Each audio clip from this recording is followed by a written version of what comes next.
Hey everybody, it's Victoria and you are now watching the Conscious Party Show where we feed your mind, body, and spirit. Our guest today on the Conscious Party is Brother Mitchell Chance. Mitchell is an author, an activist, and what else are you doing?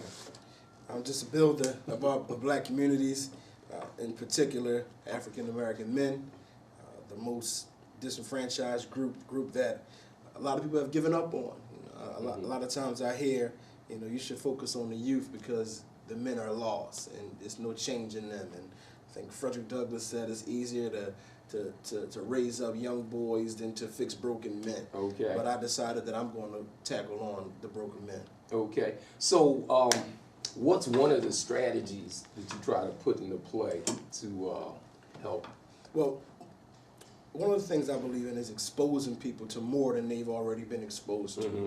I think a lot of people live under their potential simply because they don't even know what they have the potential to do exist. Right. So I could be a physicist, but I never even thought about being a physicist. I teach in prisons a lot. I was going on my way to a youth prison talking about my book, Transformational Growth. And the first phase of transformation is becoming aware that there's more. Okay. So as I was driving, I had the radio on, and the weather came on. And they said, it's so-and-so, you're a meteorologist. And right there I said, I don't know a meteorologist. I don't know nobody that never wanted to be a meteorologist. Right. I don't know nobody that thought about being a meteorologist. I don't even know how much a meteorologist makes. I pulled over, start Googling stuff just to find out. But just that fast, I was able to expose myself to something that I never even thought about before. And that could be a career path, or even for somebody older, just the whole idea of doing your research, something that piqued your interest to see how you can take that. Now, most of my work is with younger people. I do workshops for adult learners and ex-offenders also, but most of my work is with young people, and sometimes you can actually see them thinking when you expose them to things, okay? All of a sudden their eyes pop open. Especially when you begin to tell them how much money something makes. Right. So when I looked at the meteorologist, they was making like $180,000 a year. So when I said that to the kids, first thing they said is, well, how do I become a meteorologist? Right. Or me as a speaker, you can make up to $50,000, $60,000 an hour as a speaker if you're really that good or have that prominence. When I told them that, well, how do I become a speaker? When I talked to them about hedge fund guys like Robert Diallo, who's making billions of dollars a year. You ever heard of Robert Diallo? No. Yeah, nobody really has unless you're in the finance world. So when I begin to talk about these regular guys that's making billions of dollars a year that nobody know, the response is always, well, how do I do that? Right. So what I like to do first is expose them to different things. Because everybody is trying to make some money. So they're in the streets doing whatever they can. But if I can expose them on how to make what they make or more than what they make without having to worry about going to jail, that gets their wheels turning. There you go. All right, one of the challenges of working with older men, especially those that have been incarcerated, is to change their mindset into something positive. So aside from the economic aspects of trying to show them different opportunities to make money, psychologically, what's a tool that we can do to help change some of the mindsets of it's all rooted in economics. It's all rooted in economics. If you give them a way to make money, that begins to change everything. Me, I grew up in the streets. I grew up hustling. I grew up carrying guns.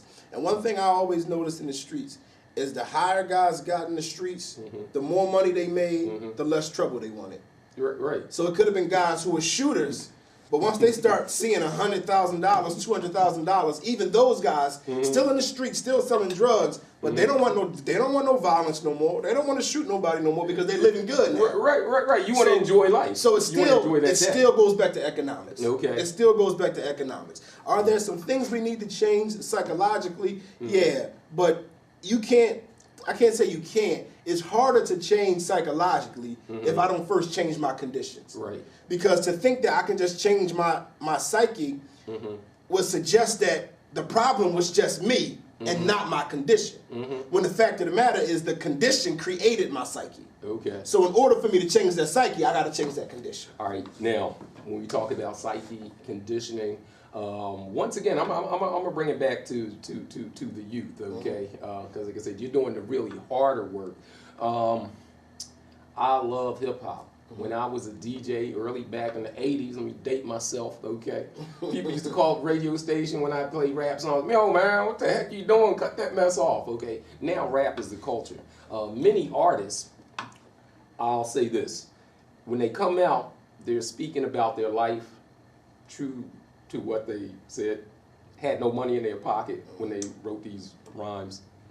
3 albums later, still talking the same thing. And I think what a lot of times the young people, because they can't decipher that, listen, this man's an entertainer now, he's no longer living there, they get this false reality. For example, as an instructor, you know, kids like, yo, Miller, you broke. What you know about it, okay? So-and-so making money. So, you know, I'll ask the question like, all right, so Dr. Dre, I see he's on tour in Chicago. How come I can't go rob his house? All right, and you know, some of them will understand like, well, he's living in a gated community. He's living this and that, right? I'm like, yeah, but he don't say that. So part of what's going on is our children are being indoctrinated into what I call it false sense of goals. Okay, you know, as we said before, you have the potential to be anything if you're exposed to it. But 80% of what they're exposed to on the regular is people, you know, entertainers that are entertaining the masses. All right, you know, you go out in the suburbs, they playing the same music, okay, but they're not dodging bullets like the kids, you know, that we're dealing with and the people that we're dealing with. How can we get more artists to be conscious